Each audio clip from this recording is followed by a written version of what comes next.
Umuaka was the kind of village that remembered everything. It remembered births announced by gunshots into the air, weddings celebrated with drums that shook the earth, and deaths marked by long nights of crying and firelight. The red soil of Umuaka had absorbed generations of footsteps, tears, sweat, and blood. It was in this village that Nkiru was born. At dawn, Umuaka woke slowly. Roosters crowed from different compounds, their voices overlapping like arguments that never ended. Women swept their front yards with short brooms, raising small clouds of dust that clung to their wrappers. The smell of wood smoke drifted through the air as fires were lit for morning meals. Nkiru rose before all of this. She always did. She stepped out of the small mud house she shared with her mother, Mama Ezin, careful not to wake her. The house was old, older than Nkiru herself, its walls cracked like dry lips begging for water. When rain fell, it leaked in 3 places, and Nkiru knew exactly where to put the bowls. She tied her faded wrapper tightly around her waist and lifted the empty clay pot onto her head. The walk to Mirioi stream was quiet at that hour. The earth was cool beneath her bare feet, and the morning air kissed her skin gently. At the stream, she knelt and watched the water flow. Sometimes she imagined her life like that water, moving forward no matter what stones blocked its path. Other times, she felt trapped, like a leaf spinning endlessly in one place. She filled the pot and balanced it on her head, her neck strong from years of practice. On her way back, she passed other women, younger girls, and even children. They greeted her. Nkiru. She answered all of them with a smile. People said she smiled too much for someone who had nothing. But Nkiru had learned early that tears attracted attention, and attention in Umuaka often came with judgment. Her father had died when she was still very young. She remembered his voice only faintly, like a song half forgotten. After his death, some relatives came around for a while, pretending to care. Then they disappeared. What remained was silence. Mama Ezin rarely spoke of her husband. When she did, her eyes clouded over, as if she were staring into a place far away. That silence shaped Nkiru. She learned to endure quietly. After returning from the stream, she prepared a small meal, cassava soaked in water, sometimes with palm oil if they were lucky. Mama Ezin sat on a low wooden stool, coughing softly. Nkiru, her mother said one morning, her voice thin, "Have you eaten?" Nkiru nodded. It was a lie. Mama Ezin studied her face carefully. Mothers always knew. "Sit," she said. They shared the little food in silence. Outside, the village was already alive with noise, traders shouting, goats bleating, children laughing. Mama Ezin broke the silence. "Life has not been kind to us," she said slowly. "But promise me something." "What is it, Mama?" "Do not let suffering make you desperate." Nkiru lowered her eyes. Desperation was a quiet thing. It lived inside her, whispering at night. Later that day, Nkiru went to the market to help an older woman sell vegetables. The sun was harsh, pressing down on everyone like punishment. She watched other girls laugh with their friends, some with men walking proudly beside them. Sometimes she wondered what it felt like to be chosen. As she returned home that evening, tired and dusty, she paused near the Udola tree at the center of the village. Elders often gathered there to discuss matters beyond women's voices. She sat on a stone nearby and listened to the wind rustle the leaves. She did not know that under this same tree, her heart would one day be given away. That night, rain fell suddenly. Water dripped through the roof into the bowls she had placed earlier. Nkiru lay on the mat beside her mother, listening to the sound. Mama Ezin reached out and held her hand. "Sleep, my daughter," she whispered. "Tomorrow will come." Nkiru closed her eyes. She did not know that tomorrow was already carrying the seed of betrayal. The day Chinedu returned to Umuaka was the day Hope learned Nkiru's name. News traveled faster than feet in the village. Before noon, everyone knew Chinedu Okafor has come back from the city. Women adjusted their wrappers. Men gathered under the Udola tree. Children ran about, shouting his name like a praise song. Nkiru heard it first at the market. "Have you seen him?" an older woman asked, eyes shining. "He has changed. City life has polished him." Nkiru kept her head down, arranging vegetables on the mat. She had heard the name before, everyone had. Chinedu was the son of a respected family, a boy who left Umuaka years ago with dreams bigger than the village paths. People said he studied hard, spoke English like radio presenters, and understood the world beyond red soil. She did not expect him to matter to her. That afternoon, as the sun leaned westward and shadows stretched long, Nkiru walked home with aching feet. She stopped near the Udola tree to rest, as she often did. The elders were gathered there, their voices low and serious. Then she heard laughter, deep, confident laughter that cut through the murmur of voices. She looked up. Chinedu stood among them. He was taller than she imagined, his shoulders broad, his posture straight. He wore a clean shirt and trousers, dustless despite the village roads. His shoes alone could feed a family for weeks. Nkiru felt suddenly small. She lowered her gaze, hoping to pass unnoticed. But as she stepped away, her wrapper caught on a small root, and she stumbled slightly. "Careful," a voice said. She looked up. Their eyes met. Something unfamiliar moved inside her chest, quick, sharp, unsettling. Chinedu smiled, not the careless smile of boys in the village, but a calm one, measured and intentional. "Are you hurt?" he asked. "No," she replied quickly, embarrassed. "I'm fine." He nodded, still watching her, as if trying to place her in his memory. "What is your name?" he asked. "Nkiru." The way he repeated it slowly, thoughtfully, made her feel exposed. "Nkiru," he said again. "It suits you." She did not know what to say. Compliments were rare things in her life. She mumbled a greeting and hurried away, her heart beating louder with every step. That night, she could not sleep. She told herself it was foolish. She had exchanged only a few words with him. Yet his voice lingered in her ears, calm and steady, unlike the hurried tones of village boys. Over the next days, Chinedu became a regular presence in Umuaka. He greeted elders respectfully, spoke kindly to children, and gave small money to beggars without being asked. People admired him openly. "Nwok Oma," they said. "A good man."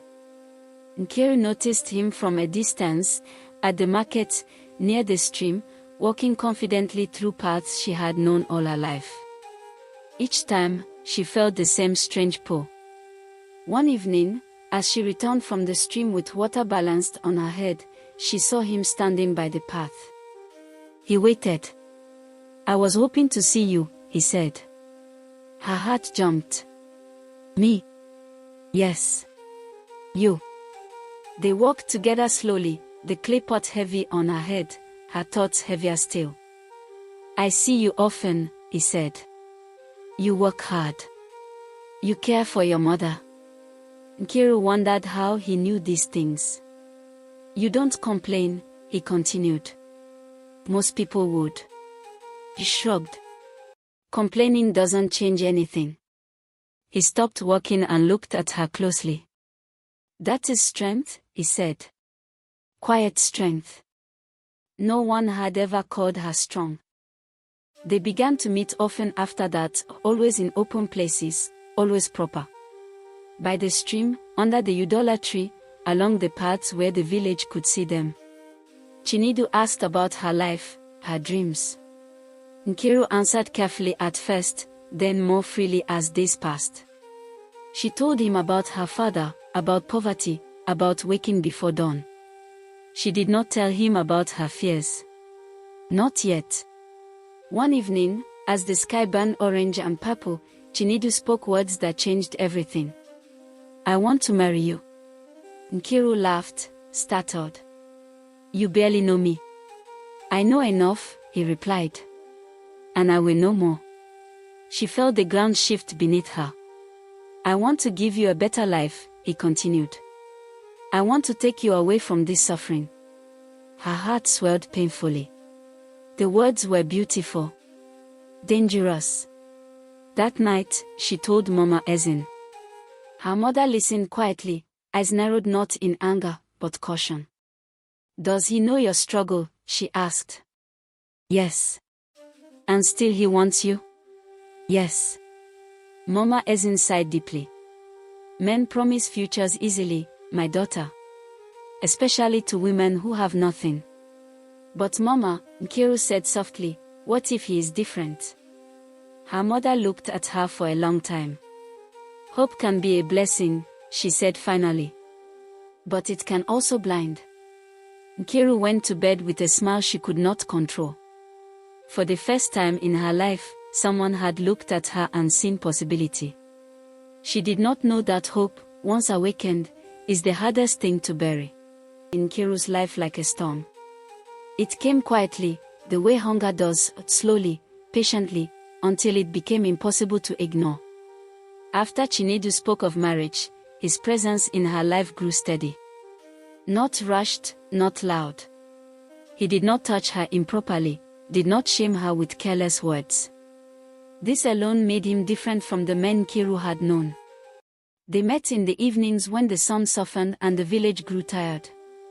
Sometimes they sat by Miri stream, watching the water glide over stones. Other times they walked along narrow paths where cassava leaves brushed their arms. Chinedu spoke of the city often. "Onitsha is not like this place," he said one evening, his eyes following a bird in flight. "There is movement there. Opportunity. You walk, and you see results."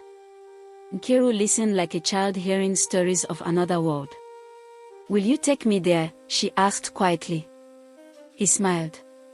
"Of course. You belong somewhere better than this." Those words settled deep inside her. Somewhere better than this. At home, Mama Ezin watched the change in her daughter carefully. Nkiru sang while cooking. She walked with a lighter step. Even the cracked walls of the house seemed less heavy. But Mama Ezin's heart was restless. One night, as they lay on their mats, she spoke into the darkness. "Nkiru, love is not proved by words alone." Nkiru turned toward her. "I know, Mama." "Does he help you?" her mother asked. "Does he help this house?" Nkiru hesitated. Chinedu bought her small gifts sometimes, soap, bread, once even a new scarf. But help? Not yet. "He is planning," Nkiru said. "He says once his business starts, everything will change." Mama Ezin said nothing. The request began gently. One afternoon, Chinedu arrived looking troubled. His confident voice was softer than usual. "Nkiru," he said, "I need your help." Her heart tightened. "What is wrong?" "There is an opportunity," he explained. "A small business I want to start before returning to Onitsha. But I am short of money." She waited. "Just a little," he added quickly. "I will pay it back. This is for our future." Our future. Those words opened her hands before her mind could speak. That night, Nkiru counted the small money she had saved over months of hard work. It was not much. But it was all she had. She handed it to him the next day. He held her hands and said, "You are my blessing." The second request came weeks later. "I need more capital," he said. "Things are moving faster than I expected." This time, Nkiru sold her extra wrapper. When Mama Ezin noticed, her eyes filled with quiet tears. "You are feeding a dream that may not remember you," she said. But Nkiru defended him fiercely. "Do you want me to remain like this forever?" she asked. "Do you want me to die poor?" Her mother fell silent. Love has a way of turning caution into betrayal. Soon, Chinedu's needs became regular. Sometimes it was transport money. Sometimes it was help, just until next week. Nkiru skipped meals. She borrowed from neighbors. She worked longer hours. She told herself it was temporary. One evening, she overheard women at the market talking. "That girl is doing too much for that man. Men like that know how to use pity." Nkiru walked away, anger burning in her chest. They were jealous, she told herself. That night, Chinedu spoke of leaving soon. "Onitsha is calling me back," he said. "There are bigger things waiting." Fear crept into her heart. "When will you return?" she asked. "Soon," he said. "Very soon." She wanted to believe him. Before he left, he held her tightly and whispered, "Wait for me." She nodded, her throat too tight for words. As she watched him walk away along the dusty path, something inside her trembled, not from fear, but from the quiet voice she refused to listen to. That night, Mama Ezin prayed aloud for the first time in years. "God," she said, her voice shaking, "protect my daughter from the kind of love that destroys." Nkiru lay awake, staring into darkness, clutching the words "our future" like a lifeline. She did not know that love had already begun to take more than it intended to give. Distance does not arrive loudly. It comes with silence. At first, Nkiru did not notice it. She was too busy surviving hope. The first week was sweet. Chinedu called often. His voice traveled through the phone like a warm hand on her back. "I miss you," he said. "Be patient," he said. "I am doing this for us." Nkiru glowed. She told Mama Ezin every detail, repeating his words like prayers. But by the second week, the calls became shorter. By the third, they became irregular. Sometimes the phone rang once and stopped. Sometimes it did not ring at all. When she called him, the phone would ring endlessly before cutting off. "He must be busy," Nkiru told herself. She said it so many times it became truth, at least in her mouth. Life in Umoke continued as it always had. Hunger did not wait for love. Work did not pause for promises. Nkiru returned to long days of labor, washing clothes, selling vegetables, fetching water. But something had changed. Hope made the work heavier. At night, she lay beside Mama Ezin, staring at the ceiling, listening to the familiar drip of water from the roof when it rained. Every sound reminded her of waiting. Mama Ezin noticed. "You count time now," her mother said one evening. "People who are happy don't count time." Nkiru said nothing. One afternoon at the market, she overheard two women speaking in hushed tones. "They say he lives well in the city. They say he attends big gatherings now. And the woman he stays with, she is not poor." Nkiru's hands trembled as she arranged tomatoes on the mat. "They are lying," she said sharply. The women looked at her, surprised, then said nothing more. That night, Nkiru called Chinedu again and again. He finally answered. "Why do you sound angry?" he asked. "I hear things," she said carefully. "People talk. Village gossip," he laughed. "Do you trust me or them?" "I trust you," she replied quickly. But after the call ended, her chest felt tight. Weeks passed. Money became scarce. The small savings she had were gone, sent to Chinedu whenever he said things were almost working out. Mama Ezin's health worsened. Her cough deepened, her body thinner. "We should see a healer," Nkiru suggested. With what money? Her mother asked gently. Nkiru had no answer.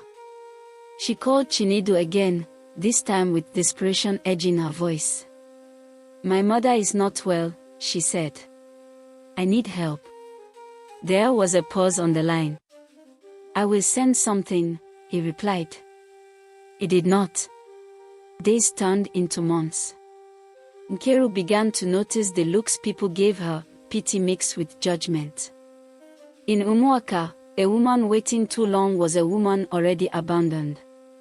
One evening, she sat alone by the stream, her reflection staring back at her from the water. She barely recognized the girl she saw, a thinner, quieter, eyes always searching. What if they are right? She whispered to the water. The water did not answer. That night, Mama Ezin spoke again. Has he sent bride price to my people? She asked. No, Nkiru replied softly. Has he spoken to any elder? No. Mama Ezin sighed deeply. Then, my daughter, you are holding smoke. The word stung. A few days later, a letter arrived from a distant cousin in the city. She had seen Chinedu. He is doing well, the letter said. He moves with important people. There was no mention of Nkiru. Her hands shook as she folded the paper. She called Chinedu immediately. This time, his voice was distant, guarded. I am under pressure, he said. You ask too many questions. I just want to know where I stand, Nkiru whispered. You stand where you have always stood, he replied. Be patient. The line went dead. That night, rain fell heavily. Water flooded the house. The bowls overflowed. Mama Ezin coughed violently, clutching her chest. Nkiru held her, tears soaking into her mother's thin wrapper. In that moment, she understood something she had refused to see. Distance had a sound. It sounded like unanswered calls. It sounded like promises stretched thin. It sounded like love walking away quietly. And for the first time since Chinedu left, Nkiru allowed herself to cry, not loudly, not where anyone could hear, but into the darkness that now felt closer than ever. She did not yet know that this distance was only the beginning. When betrayal learned to speak, betrayal rarely announces itself. It arrives dressed as success. The first sign was the sound. A strange sound that did not belong to Umuaka. One afternoon, as the sun burned low and women prepared evening meals, a loud engine cut through the village air. Children stopped playing. Goats scattered. Heads turned toward the narrow road that led into the village. A car. Not a motorcycle. Not a bus. A car.